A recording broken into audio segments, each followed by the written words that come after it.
using my head torch. I'm gonna stop doing that now because it hurts my eyes.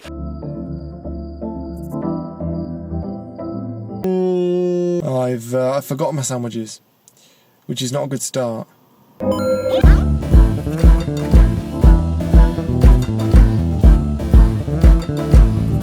Going up there, which is quite a long way away, and it's only an hour and a half before sunset, so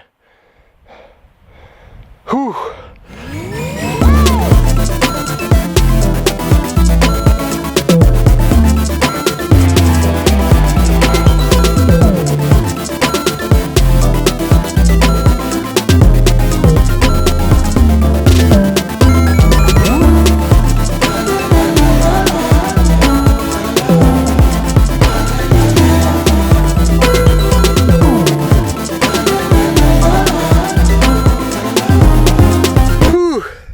You know, it's funny, I still get comments on that video I did about why I ditched full frame, telling me that I should get in the gym more because I'm not fit enough. And the thing is, even if I was as fit as I could possibly be, there's no way I could have ascended that 900 meters as fast as I did with lighter gear. So I'm not entirely sure that argument stands, to be honest, but there we go. I don't know if you can see the horizon over there. You see the sort of break in the clouds just there at the bottom? That is where sunset's going to take place in about an hour's time. I've still got quite a bit of climbing to do, so I best get a move on, to be honest. Also, I'm climbing up to 1,000 meters. I've still got more than 100 meters up to go. The reason I said 900 meters was because, well, you can imagine from that B-roll how many times I've had to go back and get my camera and climb it again. Fun.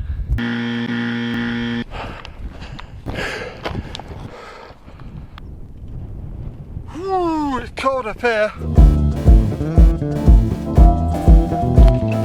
Right, it's probably about time I started talking about what this video is all about, because it's going to go dark in a minute and I don't fancy doing that scramble back down in pitch black, but I haven't bought my tent, so I've got no choice really. Anyway, basically one of the things I've noticed about uploading these videos is that I get many more questions than I expected to get. And obviously most of them are about photography. And typically how I've dealt with that in the past is every couple of months I've tried to do like a Q&A or something that lasts about 20 minutes or takes me a lot longer than that to record. And then editing takes ages and it just bores me to death. And I imagine they're quite boring and monotonous to watch as well. So what I thought I'd do instead is maybe once a week, or basically any time I haven't got a clear idea for a video, I'll just take one of those questions, answer that question in the video, and then just sort of pad it out with the other things that I happen to be up to that day.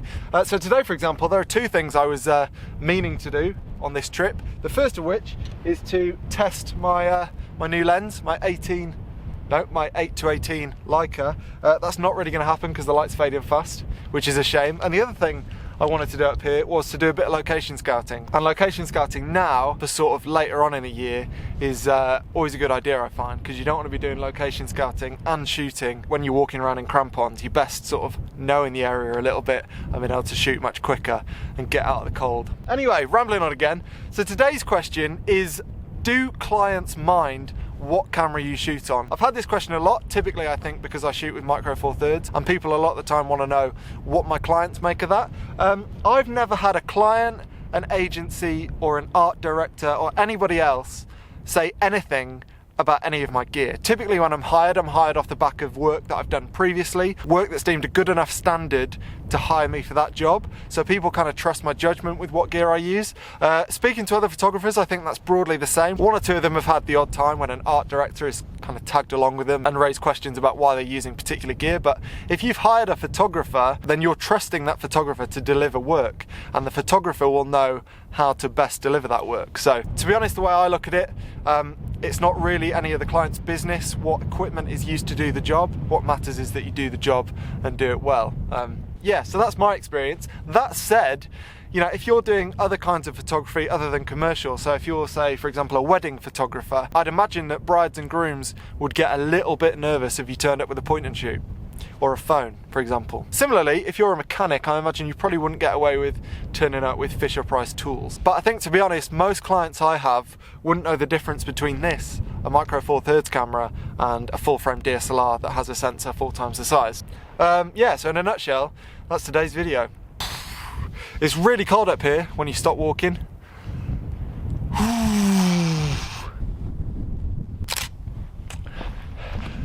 Pretty as those clouds are, they're coming this way, which isn't good news because I don't have a compass.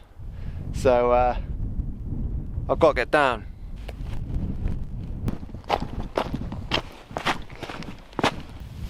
Okay, good and bad news. The bad news is that while I was walking down, there was quite an epic sunset. The clouds caught a light and everything, which is a shame. The good news is that if I hadn't have moved, I would have been in those clouds, stuck. So, to be honest, I'm quite pleased I did. There's a chance you might recognise this spot behind me. I'm about 20% of the way down, and this is the spot that I camped at a few weeks ago. Made a video about it. But I think overall, I'd probably rate this scouting session as maybe a 3 out of 10. Nothing to do with the location. The location's brilliant. All to do with me doing emails for too long this afternoon and not giving myself enough time. I mean, I haven't really had a chance to talk you through any of the few shots I got, or even talk much about the scouting, so yeah, bit of a fail to be honest. Which I think happened last time I was here as well, so again, probably can't blame the location, it's definitely my fault. Anyway, I've got to get down the other 80% now.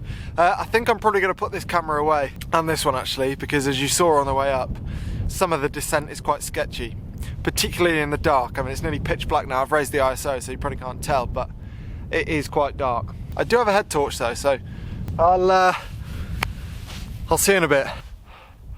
Ooh, it's a bit spooky this, isn't it? But anyway, made it back down to the car, and there really is nothing like outdoor achievement, is there? I don't know what it is, but I'm absolutely buzzing. I mean, it's midnight, I've got an hour-long drive home, and I don't feel like going to sleep at all. I mean, it might have something to do with the fact that a bull chased me a little bit towards the end there when I got to the flat at the lake, but thankfully he lost interest quite quickly. Anyway, I was thinking on the way down, I've got a feeling that I've mentioned that idea of doing one question per video before. I was convinced up there that it was a novel idea, but maybe I have mentioned it before. Anyway, if anyone remembers me mentioning it before, if you could let me know, because yeah, it's doing my head in a bit. And sorry if that is the case, if you had to see me invent it twice. Also, another quick apology before you go.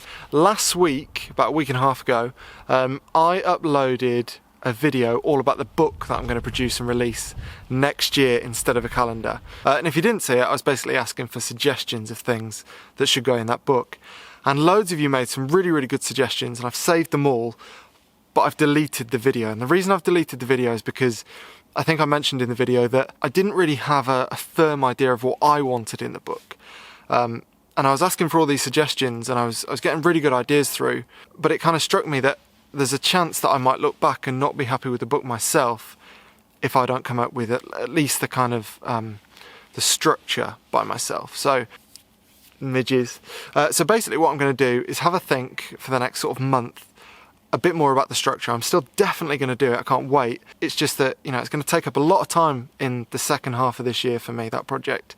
And even next year it's going to take up a lot of time with hopefully packing and shipping books to you guys. So it's something that I really want to get right, and I don't want to rush, and I just felt like that video last week was a little bit rushed. So I've saved all your comments, some of them are brilliant, some incredible ideas that are definitely going to make it into the book, but I just want a bit more time to think to myself about what I would like to go in it, because the book hopefully will last forever. I mean, it's going to have my name on it, and paper seems to last a long time, so I want to make sure that I'm proud of it, basically.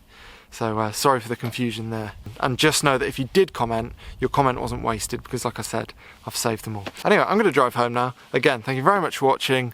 See you soon. Also, I've kind of just noticed that I'm sat on a massive throne type thing. Look. Yes. Perfect.